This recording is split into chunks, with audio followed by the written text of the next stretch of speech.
This is Mama's High on Chai. Hey, mamas. This is Simi from Mama's High on Chai. Thank you so much for tuning in and spending your time and your energy with me today. If you are new to this channel, I would like to welcome you, and you can catch me on Instagram at Mama's High on Chai and learn more about me and what this podcast is about. So, for today's show, I have a very special guest. Her name is Pearly, and she is also a podcaster.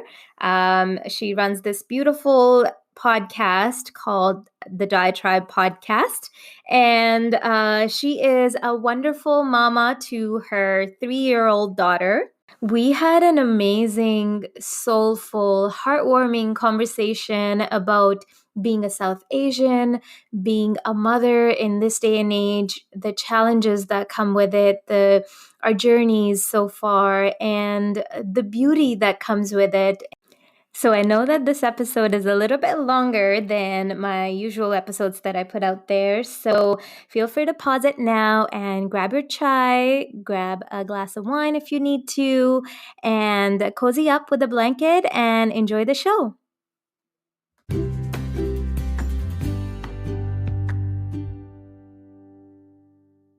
A word of warning, this episode starts off really shitty, literally.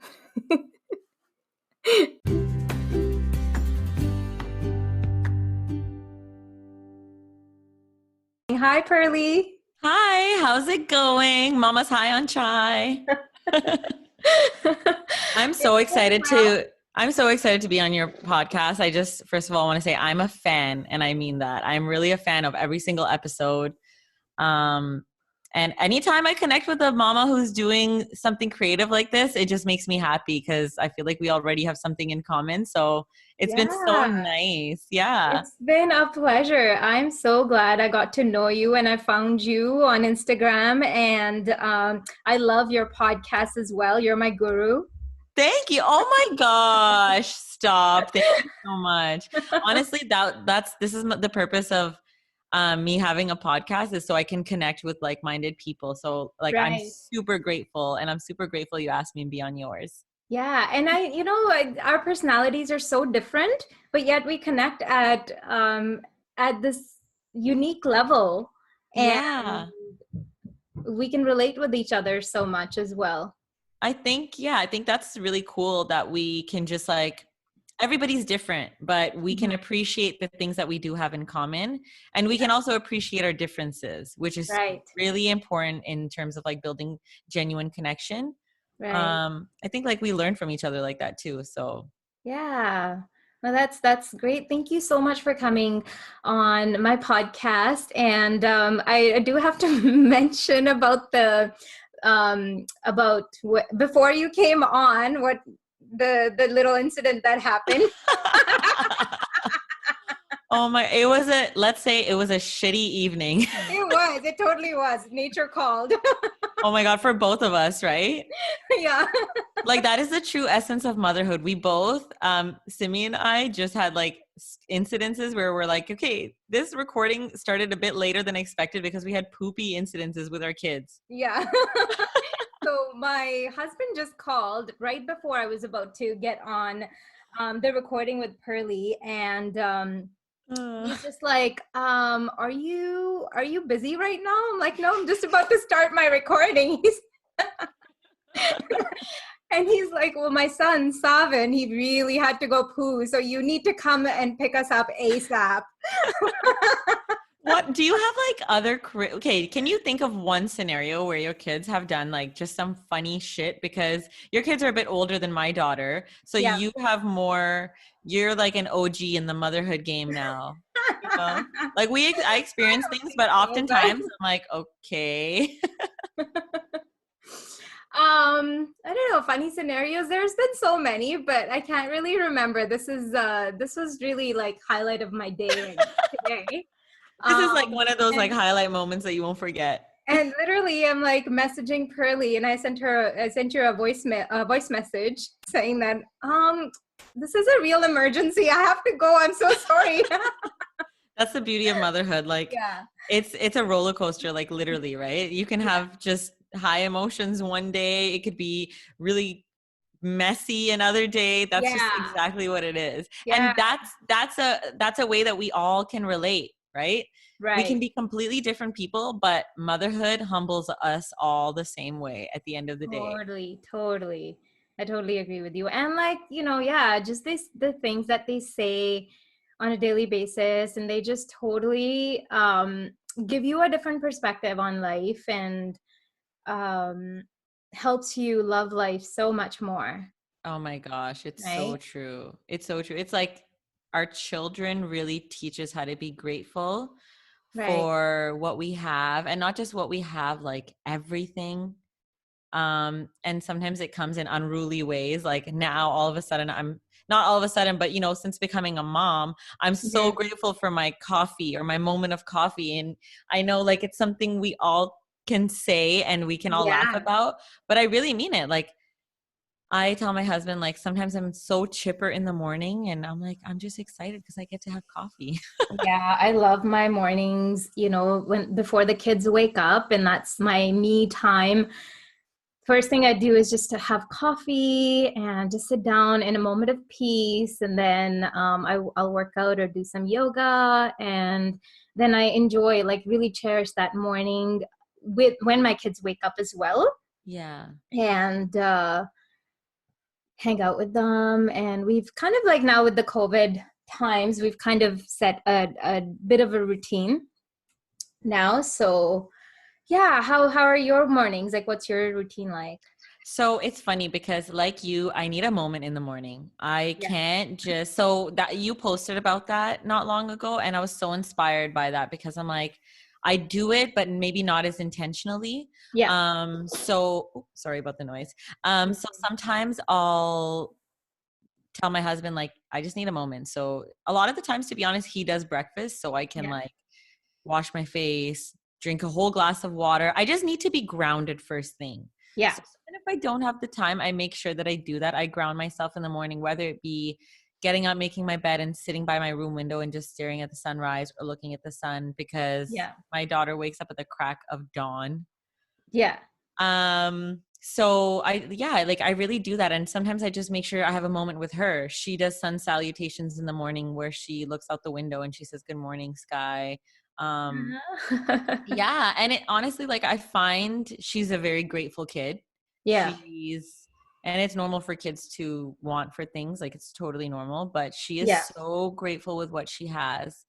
And it's because I make sure that she's grounded first thing in the morning. She starts her days like a little ray of sunshine, and I need that Yeah. energy. And Yeah. I kind of like thrive off of her energy. And I think me and my husband set the pace by being grateful as fuck. Yeah. Yeah. No, that's awesome. It's yeah, the kids really make your day, in the mornings. And um they've just recently started to do yoga with me as well. So they see me doing a lot of Nice. yoga. Yeah. And so we'll put on you. And I think you posted about that as well, Cosmic Kids. Yeah. So every day now I've been trying to like do a workout and I'm not like a lazy person. I go for walks and adventures with my daughter like every single day, but I wouldn't necessarily work out. Like I just it's hard to just dedicate to working out. So Yeah. I started doing workouts and then what I would do is my daughter will do them with me in her own way. And Yeah. right after I switch it to Cosmic Kids. So it's Yeah. kind of like you do mine with me and I'll do yours with you. And Yeah. truthfully, Cosmic Kids is so great. It is, isn't it? Yeah, and my daughter's really into stories now. Like if Yeah. I sit down with her and tell her stories for hours, she'll Yeah. just sit and listen. Yeah. So the fact that this lady does yoga in the form of a story and then Yeah. the kids just have to engage and follow the movement, Yeah. it's been really nice and it's given us this form of bonding. And before we know it, between my workout and her Cosmic Kids yoga, an hour goes by of me and her just doing something intentionally together. Yeah. I And I love know it. she's only 3, but Yeah. I don't know. I think you appreciate that with your kids too, like to have that moment of intentionally spending time Yeah. rather than being like we all have our moments as parents where we're like, just play with this bucket of water for a second and give me a moment, and you just sit there. Right. And we all have that, but to do that together and like actually be productively doing something for yourself Right. feels Right. nice. And this is something me and you also talked about, right? Like Yeah. showing your kids how taking care of yourself is a good thing, and you can still do that with them. Yeah, yeah. And yoga is like, well, with this, it'll teach them like with, something like this, Cosmic Kids, that teaches kids how to meditate and take care of themselves and get into really just the self-awareness and your own body awareness, is huge, because that'll help them in their later lives as well, It's right? When so they grow true. up. Yeah, Yeah. it's so true. And I'm like, I think that's really important for me to teach my daughter. I just want her to love herself and know that she's going to go through things in life that, you know, we all go through. She's going to experience things. I can't protect her from everything, but I can at Yeah. least teach her how to recenter herself, how to ground herself, how to Yeah. always come back to herself. Because ultimately, when I started doing that intentionally, is when I started really sort of understanding what works for me in terms of healing and what works for Mhm. me just anytime. If I need, you know, sometimes it's, I need a ratchet night out this weekend. You know, it's not Yeah. always just about Zen. And that's something I also love about having connected with you, is that your podcast is allowing you this creative space that you're like tending to yourself, where I don't know, like as moms, we don't really think of that Yeah. all the time. Yeah, that's true. So what's Yeah. something positive that your children have really like opened your mind up to and taught you about yourself, or something you may need? Well, like I was telling you the other day, Salvin said to me, Mom, that's so cool. He saw something on my face. He's like, that's so cool. What is that? Let me take a picture of it. So he pulled my phone out and he took a picture of my pimple. And I'm Do like, you I do you hated that never do thing. you never get pimples if your kid only saw it now? No, I do get pimples, Okay. but like I think that was just like he just vocalized it now, I guess. Yeah, yeah, he And noticed. yeah, he noticed it. And I was like, you know what? This is such a beautiful thing. We always think of our bodies and our flaws as something so negative, but this is our nature's way of detoxifying It's our true. bodies, right? I feel like between me and you, something we commonly talk about is like our not our necessarily, but body image in general, and we're Right. conscious of it. Did Yeah. you have like insecurities? Because one common conversation I have with a lot of brown girls is like they've had insecurities about body hair or body image in general because they're never really taught to love their bodies. Yeah. Yeah. And that's another thing. Like I remember you posted something about body hair and how we can sort of normalize that, right? Just by not, Letting it grow. yeah, letting it grow and not doing anything about it. Yeah, That's like not something that, stressing about it. yeah, but that's something that like has always bothered me. Mm. I remember taking my mom, like literally begging her when I was like 12 years old for her to take me to the beauty salon in India. And and she's like, it's gonna hurt. You're not ready for it yet. Just, let it be natural, this, that. And I'm like, I just want my body hair gone. And Mhm. partly it was because of me seeing other girls from our school and my friends getting their waxing done. And so I'm like, no, Mom, it's okay. Like, it's not gonna hurt. And I remember bearing that pain of getting my eyebrows threaded. And, Oh because I my wanted it gosh. so badly. And since then, like, I've tried everything under the sun, and it's just something that bothers me so much. But slowly I think I'm learning to accept my body hair. And is that like you felt pressure, right? I feel like when we have these conversations, the common theme across the board is that pressure. Right. And like on a deeper level, it's really because of Western cultures and European cultures' ideology of what beautiful is. And Right. it's so ingrained in our mind. Like thinking about our ancestors, they were for sure all just hairy and out. They don't care. Like I know threading is an ancient thing, but Yeah. threading, like brown people naturally have big eyebrows, so to shape it and stuff is not a big deal. Yeah. But it really, like, it's a modern day thing for people to really hate body hair. And think of all the things that we have under the sun that's promoted to us on a daily basis, on Instagram, on Facebook, on TV. It's like laser, this, Yeah. that. And honestly, if people want to remove it, I don't think it's a bad thing. But going back to you mentioning when I was talking about it on my story, I just was reflecting on remembering watching my mom do it. And it was almost like, not that she's frantically doing it, but she did it Yeah. so religiously. Yeah. And never once did she say that it makes her feel good. She Yeah. would hate doing it. She complained about it. Right. Right. And she is a beautiful woman, like with or without doing it, truthfully, Yeah. physically. But she would hate doing it. And I would just be like, I remember being younger, and I told her, like, do do I have to wear a bra every day? Do I have to remove my hair every Sunday? And she would Yeah. be like, yeah, you do. Yeah. And it's almost like, I don't want to say traumatizing, but I was like, oh my God, I'm not looking forward to being a woman. I don't want to do all that. Yeah. Yeah. So, but we all did it. Like I did it too. And then I Yeah. think, like, in my mid-20s, I was like, I don't care. I'm going to let my upper lip grow out sometimes. Like, I'm a human. I know the girls who, when I was working, in an office, I'm like, the girl at the desk next to me, I know she gets a mustache after week 2. Like, why do I care so much? So it's totally, I agree with you. It's something that, like, we all face. And, like, we look at our daughters now, and I'm like, I don't want her to be 12 years old and, like, hating herself because she has a mustache that everybody Right. else has. Yeah, and the mentality behind it matters too, because you're like you said, our moms might have done it because they hated it, like how I'm saying I hate my body hair and I'm gonna just get rid of it at any cost, right? Mhm. But if we think of it differently, like you're doing it because it makes you feel sexy, or if it makes you Yes. feel more beautiful, then which it does too, right? Yeah, of course. But then you look at it from a different lens, right? And it affects our children differently It's and so how they view true. it.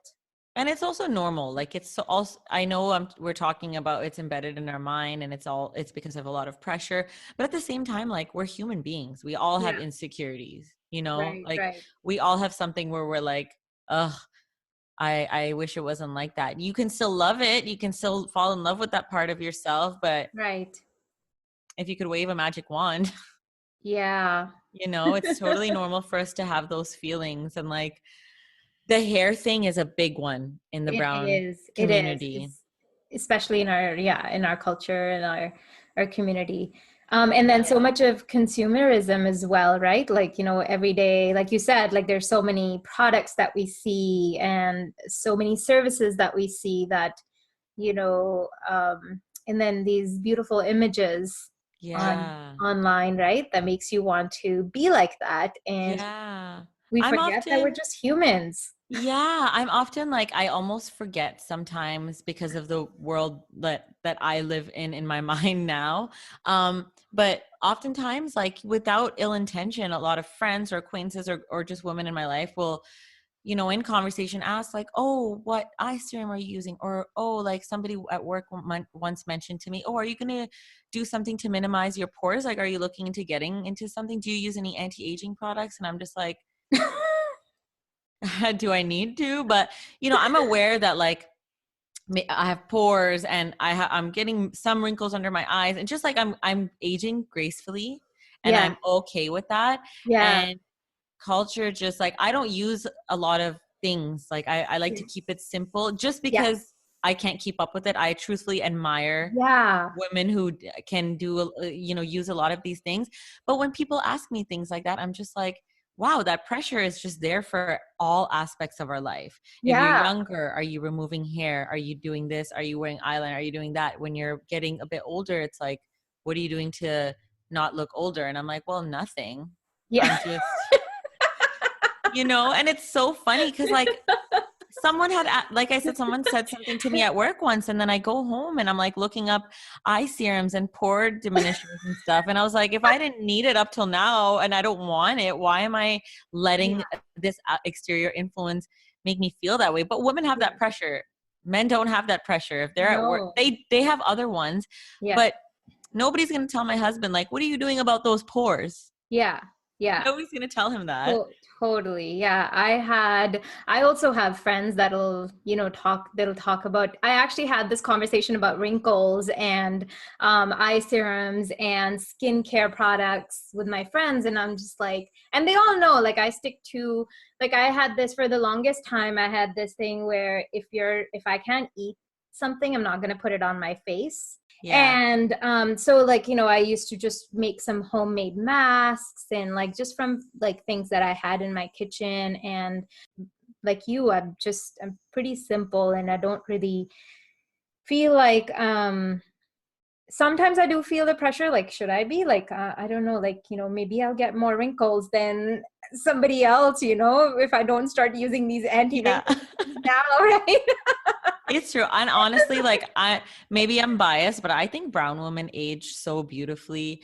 I'm genuinely loving the aging process because I don't know, when I see, so something weird about me is I've always like appreciated people's hands. I Yeah, feel like your hands really like just they hold your journey.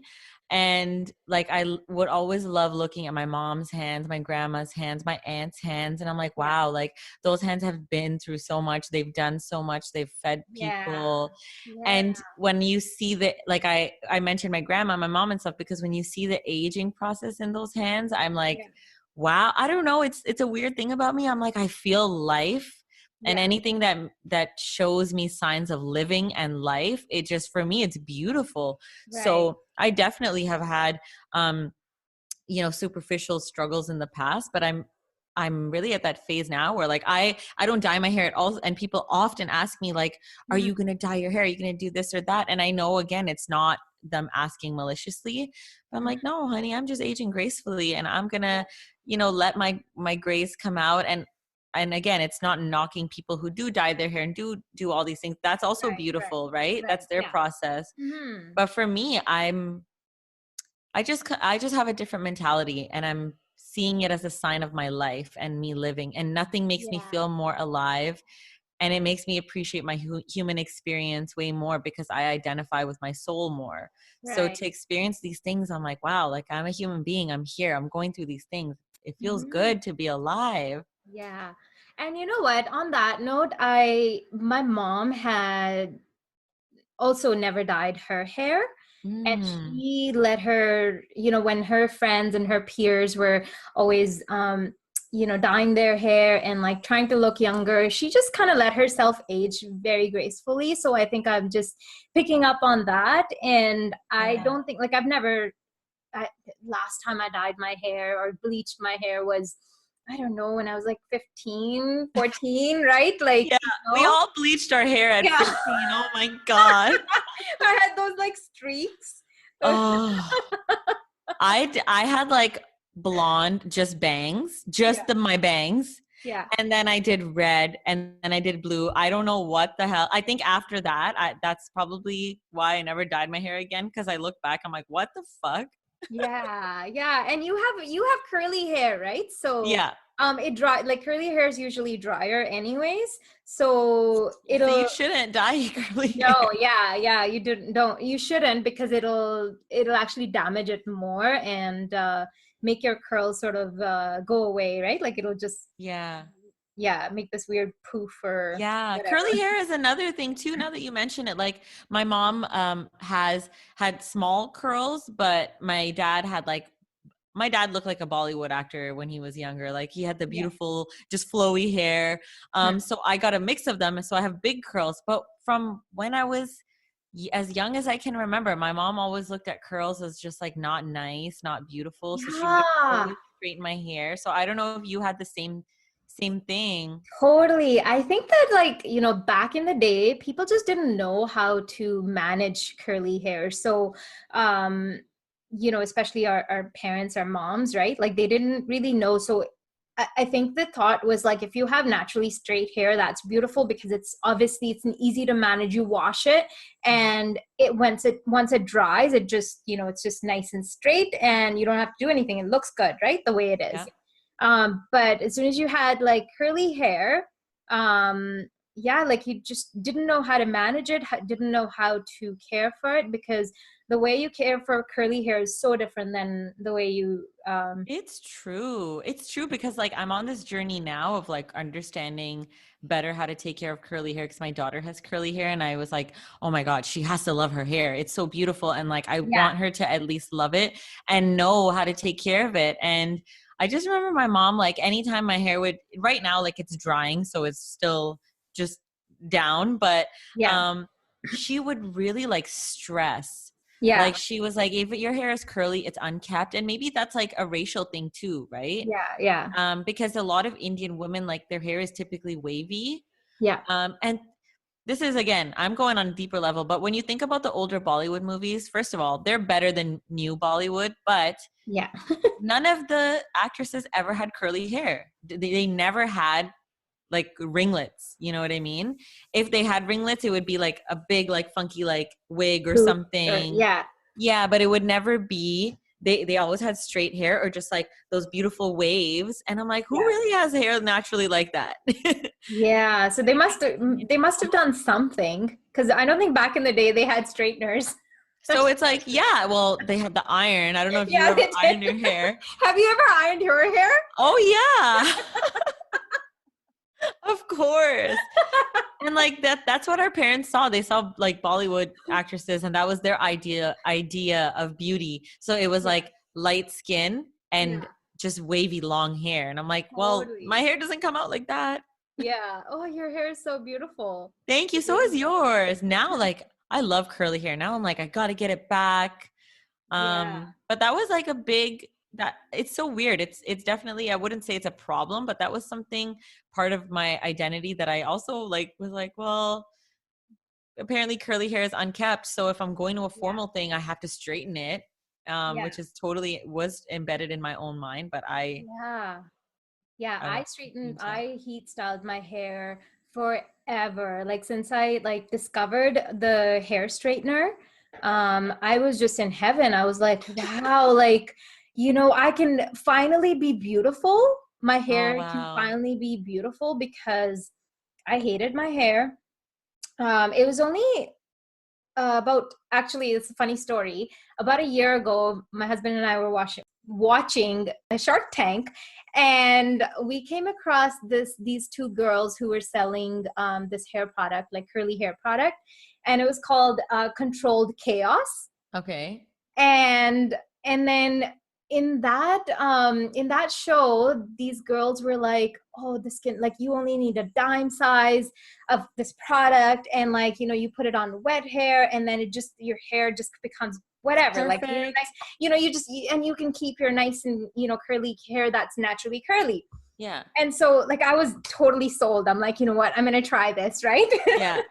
And so I ordered the product, and then somehow I just came across it.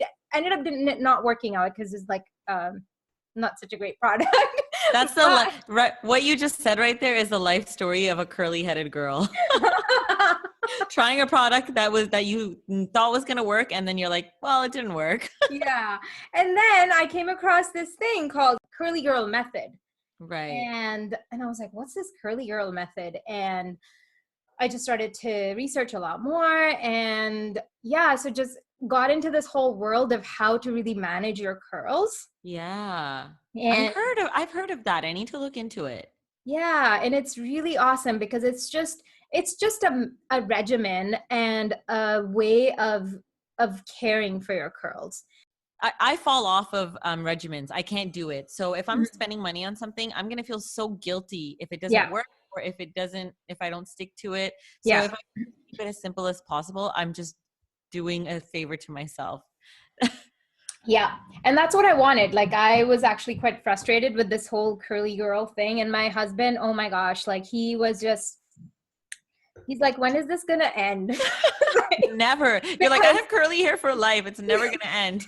no, because I took it so seriously, right? Like, I'm like, every week, once a week I have to deep condition my hair. Nope, Oh, today is my hair day. And like I was like, because I was learning at the same time, like how to use the product, how to, like the steps that I need to take. And now it's like I just go into the shower and I do my thing and I come out and yeah. nobody even needs to know about this, right? Before it's Yeah. like my life sort of was Like dependent on regimented. my hair journey. Yeah, yeah, it's true. It's so true.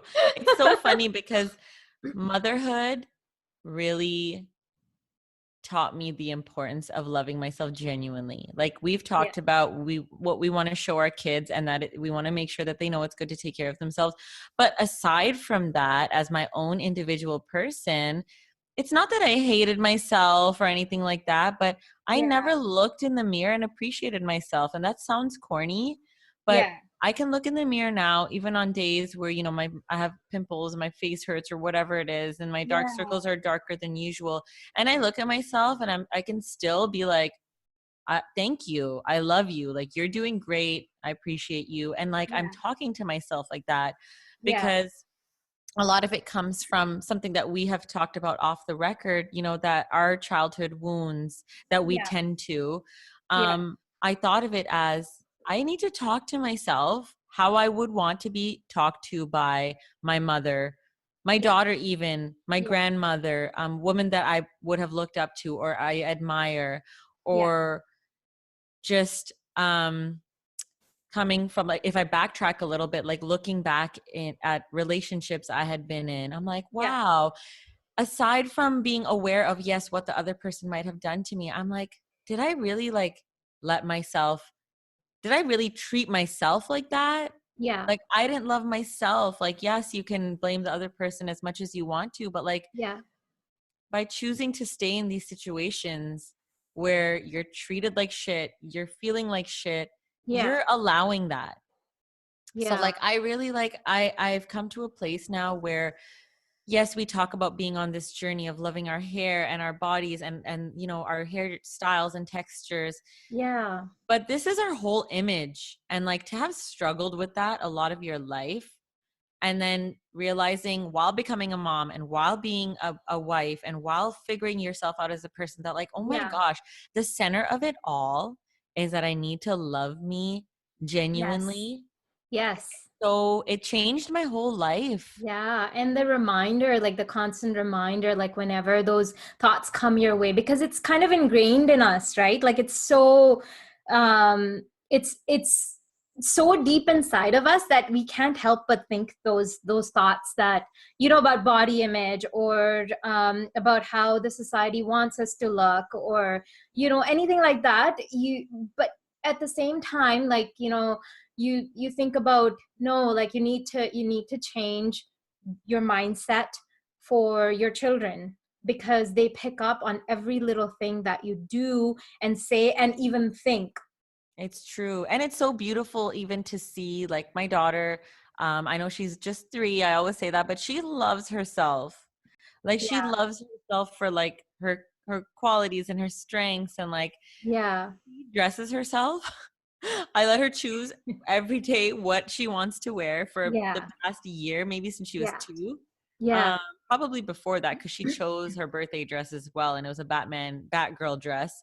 yeah, Um, and she wanted like black lipstick and stuff. I'm like, listen, it's your birthday. We can do a whole gothic birthday, but I let her choose these things. And yeah, it's like, as parents, you got to pick your battles. And if my daughter choosing to wear mismatched clothes, if that's going to make her feel good, yeah, that's what I'm going to let her do. Because there's and going to be things, as a woman, there's going to be things naturally that society's going to throw in her face yeah, and kind of, tell her that she needs to feel like shit about, her natural qualities in certain aspects. yeah, But if I give her that reassurance now that you're making the right decision for yourself, if you feel good, then you look good, then you're fine. yeah, You know, yeah, and that, that's that's what's important to me. that's so important. I love that. um I have to be honest here. Like when I first became a mother, like just I've grown so much from that point to now. And I believe in the last couple of years I really started to tap into that inner self, and like really, really started to figure out what kind of a mother I want to be, and like, and not to have those external societal pressures like sort of that are imposed upon us, let that affect our family, right, Yeah. and our parenthood, right, and my motherhood as well. Because but then like over time I was just like, you know what, no, I'm just gonna let her be happy, because she is only gonna be a child one time in her life, That's beautiful. Like right? you kind of like picked your battle a little bit. And like I said, like you unlearned that. And I feel like when you're like motherhood really allows you, if you let it, to like return to yourself. So when you were saying that you felt those societal pressures and you were so like overwhelmed by them, you went through this phase of like the fact that you even felt that you were overwhelmed by it and switched the mentality, it just means that you came back to yourself. And I feel like that's a forever process for all of us Right. Right. mothers. Some of us are fortunate enough to like sit down and go through the hard shit that comes with awareness, Right. because you realize a lot of things that you were carrying yourself that you inflict on yourself, you know, like I was like just a whole mess with myself, like I was not treating myself the way that I should have been. Yeah. So it only makes sense that I was experiencing these external things from people, because you set the tone for how you should be treated. I know that's another cliche quote that you might see on the internet, but like when you Yeah. think about it, it's true 100%. Yeah. So Yeah. That's, we're all like, as mothers, as women, we're all on these journeys of like learning, unlearning the things that have been ingrained in our mind as yeah. children. Yeah. And I think our biggest lesson that we can all take away is like, just if you allow yourself to go through the nitty gritty and the dirtiness of it and the toughness of it, like you really can return to yourself Yeah. and get to a place of like, you are just eager to talk to yourself, you're eager to understand yourself. Right. Like I think people oftentimes like are all looking to find themselves, but I personally think that you don't ever find yourself as long as you're always open to learning new things and more things about who you are. You're just Mhm. you're like paying homage to yourself by doing that, you know. Yeah, and growing, right? Learning and growing. And this, like, I have to say, this starting this podcast was that, you know, that huge movement that that I found like within myself, like to change myself, not to change myself, but to learn and to grow. And it's been so awesome. Like this is what's so amazing, right? Like you talk to others and you learn different things, and you want to become a better human being so that your kids can, you know, learn from you, and then reciprocate that.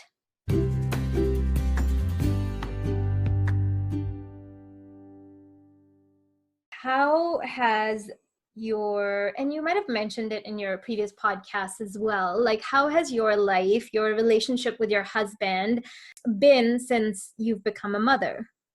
And I has it changed, in some ways? And has it like, has your bond gotten stronger? And how do you make time for your um your relationship with your husband? Because I find like with us now, like anything, there's a new introduction of like a new aspect of your life, like for me, such as, every week I'm releasing a podcast, and it's keeping me quite busy. I'm going to be honest, right? Like yeah. I'm not really finding that much time for my husband. But how do you like, so how do you navigate through that?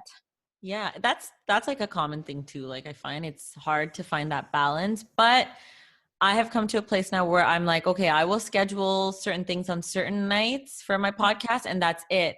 And with that being said, there's more wiggle room as well, right? So for example, I'm at a point now where I'm like, I'm only going to do 1 or 2 recordings a week, so Mm-hmm. that if I have a feeling of like creative expression, or if I feel like recording something, then I have, you know, 5 other weeknights that I can choose, or 5 other nights I can choose from.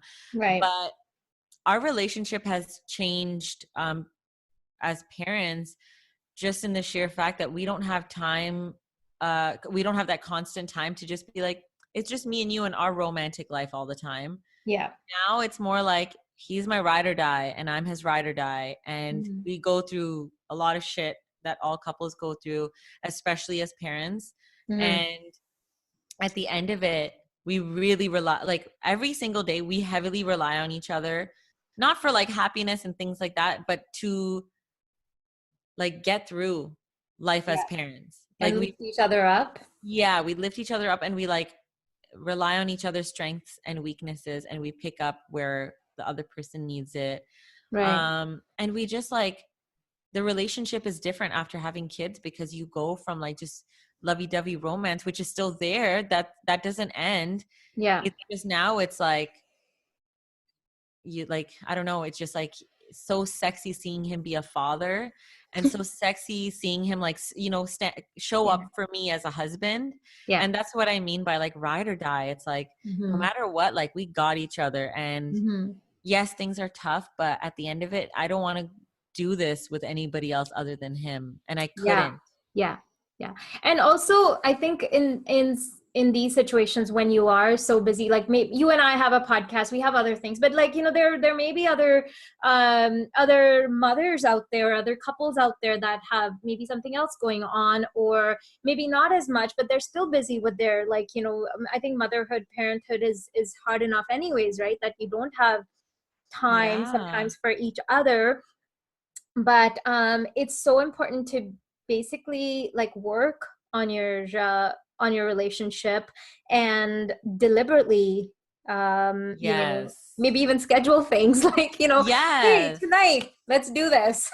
I totally love that you said that. And I love that you use the word deliberately because at the end of it, we all choose what we prioritize, right? Like, Right. yes, parenthood is tiring. Yes, we lose sleep. Yes, we have, days that like it's impossible to deal with the kids or impossible to deal with ourselves or our partners.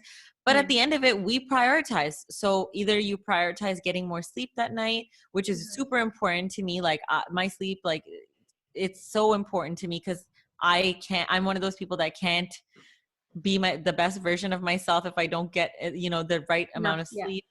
But Same. we prioritize. So Right. my husband and I, for example, like you said, if you have to schedule it, so he's also in a band. So Mm-hmm. we both have like our creative expressions and creative things that we do. Yeah. We know that, oh, if this week is crazy, Thursday night we're gonna have a little date night where we like sit down at the dining table and Mm-hmm. we don't eat dinner with our daughter. We'll wait till she's sleeping. We'll have dinner together. And then, I know people say like watching a movie isn't bonding, but like as parents, we don't get to fucking watch a movie in peace. Yeah. So, we'll Yeah. watch a movie. Yeah. And also a big thing that I don't feel pressure to keep up with is society constantly shows you that being busy and going to restaurants and doing things outside of your home means productivity, means more romance. But Yeah. no, like me and my husband, if we can cook dinner alone together, that's so nice for Mm-hmm. us. Mm-hmm. If we And can listen to, like, one thing that we love doing is like we love listening to albums. So yes. if like a new album comes out, he won't listen to it and I won't listen to it until like we have a moment. Then we'll just like get high or drink, have a drink. We don't drink a Yeah. lot, but like Yeah. we'll get high and we'll like we'll sit down on the couch and listen to an album and like talk about it. Yeah. And like we prioritize it. Yeah. No, that's awesome. I love that. Like, a lot of, well, again, like the social pressures or like the expectation is that, you hear a lot that you should all have meals as a family, every night, whatever, like it's healthy. And I get that. But sometimes we just choose like, okay, let's feed the kids, put them to bed, and then we'll Yeah. have our time. We used to do that so much. And we still do, But your right? kids are older now, right? So like Yeah. they sleep at a late. My daughter sleeps at 7:30, and Yeah. I love her and I miss her and I kiss her every night when I go to bed because I miss her. But when Yeah. she goes to bed, I'm like, whew, thank God, I'm looking forward to these couple hours. Like to do whatever it is I want to do without that pressure of like taking care of her while I'm Yeah. trying to do stuff. And Yeah. again, like I know I would be like maybe even ashamed to say that before, but now Yeah. I'm like, I need my time. I Yep. need my time. And she knows it too. Like Yeah. she knows that I have like she doesn't understand it fully, obviously, but she knows that like I have a show. Yeah. Um and she knows that like we have mics set up all around the house and stuff. Like, you know, we have 2 3 laptops. Like we both like have our things that we do, and she's aware of that, and she loves it. I've actually, Yeah. one of my podcast episodes, she ended it. She, like, I had her talking at the end of it. So Oh. I don't know, like it's just fun to have these like Yeah. creative things. Yeah, I do that with my kids too. So they have this like they're together, they're saying this is Mama's High on Chai at the end of my Oh, episodes. And yeah, and they both know like, that this is I have a podcast, and they get so excited for it. Like we have this Google Hub where they are constantly bugging Google to play things, right? For them, like music and whatnot. yeah. So they'll just be like, okay, Google, play Mama's High on Chai, right? That's so cute. They're like your little fans and your little cheerleaders. And the funny thing is they'll play it, and then they'll forward it all the way to the end so that they can hear themselves. Oh, they're like, I want to hear my work only. Yeah. That's so cute. I love that. Yeah, and I loved Reina's the little video that you had put up on Yeah. when you started the motherhood series, when you just Yeah. released it. My And free promo. yeah, it was so cute. I hope you like mommy's work. Oh my gosh. I was like, hey, let me get her to send out a message so everyone has to listen. But Yeah. no, it's fun to like, I don't know, like maybe she doesn't fully understand, but I'm like, mommy has a show, and like Yeah. people like to come and be guests on my show. And she's like, what?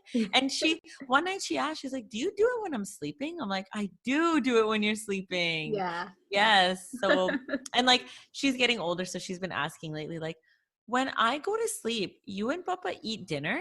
I'm like, yeah, sometimes we have dinner alone, like we need to. And she'll ask, like, when I get married, will I do that? And I'm like, probably. If you choose to Yeah. get married, if you choose to have kids, yeah. How does she call your husband Papa? She calls Is him that she calls him Papa because he's Haitian. So uh-huh. their language is Creole, or like a lot of, most Haitian people speak French as well. Mm-hmm. So he's fluent in French. So he was like, I'm not, like, it was just normal for him, like, to Yeah. have her call him Papa. I call my dad Papa too. Yeah, and I told him too, I'm like, it's actually common in Indian cultures. Like I Yeah. called my dad, Yeah. but yeah, it's really cute. I like it because it's not so common now, so you don't hear that so much. Yeah. Yeah. And I don't know, It's it's not. just their cute, it's their cute little thing, you know? Yeah. Yeah. And That's she knows, like, when we read books and stuff, or she knows other kids call their dads daddy or dad and stuff, and she just like yeah. sticks to Papa. It's Yeah. really cute. I started to become a little bit more conscious about calling my dad Papa. Like when I came here in Canada, because I was already so conscious about my speech and the way I talked, and And like you hear other kids, like how they talk, and also hearing them call their dad just like daddy, and you're like, I call him Papa. yeah, so I should be cool like them too. Yeah. You know what's funny? Like I also, like, I think we all do that as brown kids, right? Like I would feel funny saying, like, so my nanny would walk me to school sometimes because she lived with us a couple times in my life.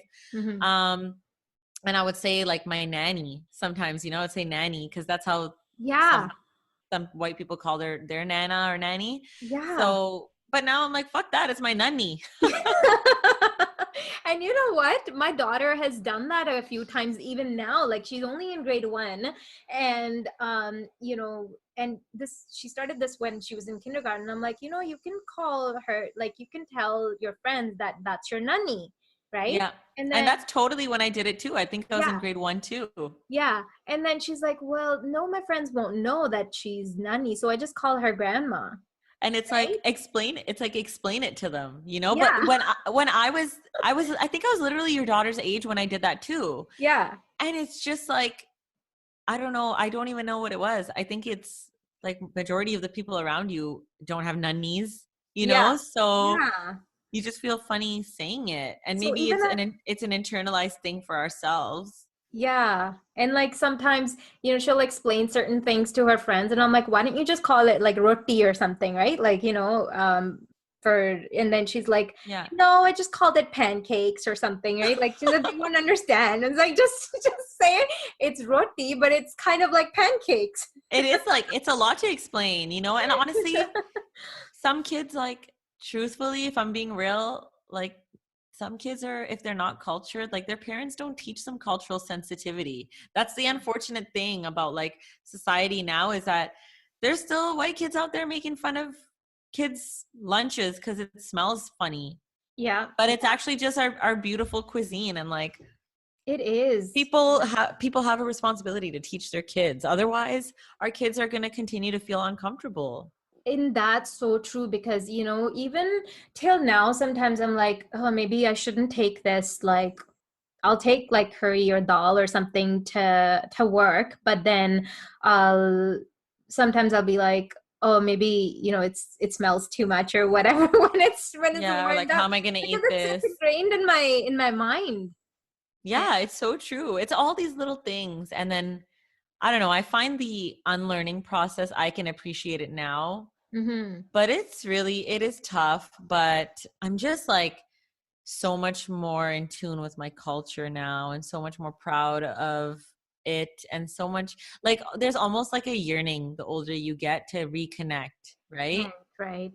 And you remember these years of rejection, like the years that you yourself, like I myself, rejected things, or hmm didn't understand things. I've always thought the root of, like, Indian cultures to be so beautiful and so rich and, like, ancient, and um so much to learn, like so much rich history, Yeah, that I'm like, damn, like, to know that a lot of our lives went towards finding ways to, like, hide it, yeah, yeah, but then at the same time, like I said, I'm appreciating the process of relearning it now, and I yeah. wouldn't have appreciated it before. That's so true. I think I don't know, maybe it's just I'm meeting those kind of people that I feel like everyone is. Yeah, everyone, it's true. Yeah, it's when you meet like-minded people. And Yeah. like we were talking about, the more that I hear other women's stories, especially like when me and you connected, it just gave me more like connection to my roots, even, Yeah. Yeah. um just through other women. Yeah. Yeah, and how much other women now, like, all the things that we went through, like, bullying or, not being so accepting to our culture and everything. And now it's like we're all unlearning, reverting, and we're accepting each other's, like you said in the beginning, we're accepting each other's differences. At the same time, we have this like common string, Yeah. that goes back to our values, our culture, Yeah. and we've lived similar lives, Yeah. right? Yeah, And and I'm so it's so grateful beautiful. for, and it's like we have to be grateful for the fact that we're able to like find these things in each other that we necessarily wouldn't see in ourselves. Like, I'm just finding this beauty in the relation of, like I keep mentioning, like, brown women, and to know that we experience the same things, we think the same way, we raise our kids, in similar ways as well, Yeah, and we are conscious and aware enough to take things from our culture that are beautiful and rich, but also to break these generational curses right, and leave some of the things behind, and not allow those things to carry over, because there is a right. lot of toxicity there. There's a Yeah, lot of information that's been mistrued and just placed on us as expectations. And we're just, this reconnection is in a totally different light, because yeah, we are now coming into our power as brown women, and right, that is like my most favorite thing to witness. um right. and it's so empowering for me. Like, there's nothing else that brings me more joy than seeing that and feeling that. That's so awesome. Oh my gosh, that's like so beautifully said. I am so, so happy to have met you. And, it's just, I'm so looking forward to what this journey, of us just coming together, not just you and me, but just, all of us women supporting each other and, from the South Asian culture. And I'm excited to see where this journey will take us and how in small ways, we're impacting how our next generation will look like, right? Absolutely. We are like totally shaking shit up. I like to think of myself as, just by existing, I'm a revolutionary woman. Just by existing and breaking these generational curses, I am a whole revolution, and I see that in these other women as well.